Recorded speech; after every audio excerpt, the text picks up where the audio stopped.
เส้นแรกไหมเอาเข่าเส้นแรกคนที่ละไม่ใช่รอตัวยาวเสร็จก็ได้เอาเป็นปอกยาวไปเลยไม่ใช่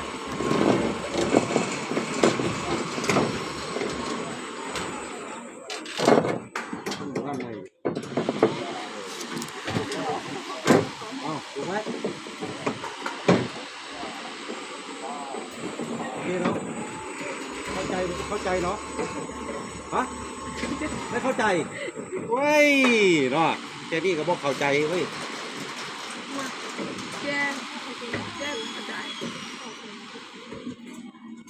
อ๋อผมเป็นยังตัวนี้ห้องก็แก้ลงมาหมดแบบนี้ละหามันด้วยเสียนว่าเนี่ยหามันด้วยเสียนมันด้วย2 เส้นครึ่งเลยดูดีๆเข้าใจเนาะ